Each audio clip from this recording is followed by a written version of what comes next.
as we approach the season where Trump and Hillary have to choose their candidates for vice president, I thought it would be interesting to look back on the role of the vice president. Obviously, he's there to become president in the event of the death of the president. But what else does a vice president do? The precedent for a basically do-nothing vice presidency was set by George Washington when John Adams was his vice president. Very early on, Adams urged Washington to turn documents over to Congress related to his negotiations with various foreign treaties. And Washington opposed doing that and was upset that Adams was urging it. And he sidelined Adams and basically didn't invite him to any more meetings or to any of his inner councils as president.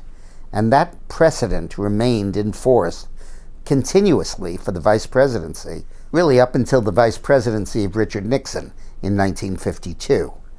Until then, the vice president was someone who you selected to counterbalance the head of the ticket.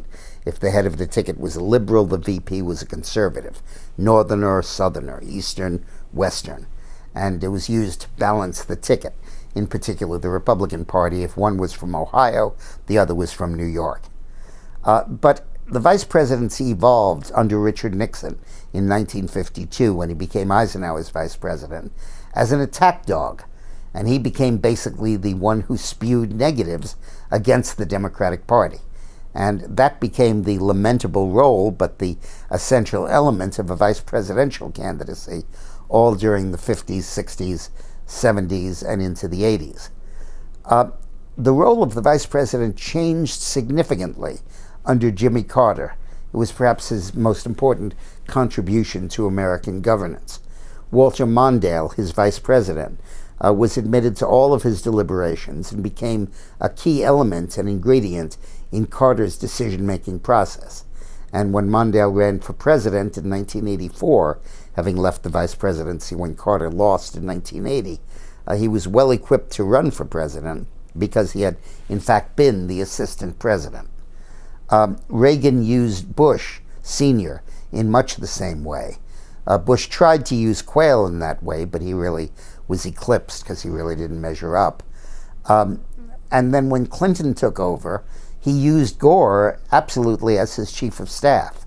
Whenever Clinton had something that he wanted to focus on and he wanted to get done, he would delegate it to Al Gore, who would always do an effective job of it.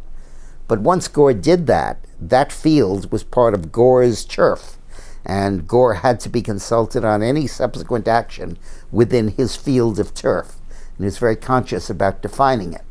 And his turf included science issues, technology, internet, family leave, relations with the TV networks, violence and ratings on television, a whole plethora of issues that were Al Gore's concern.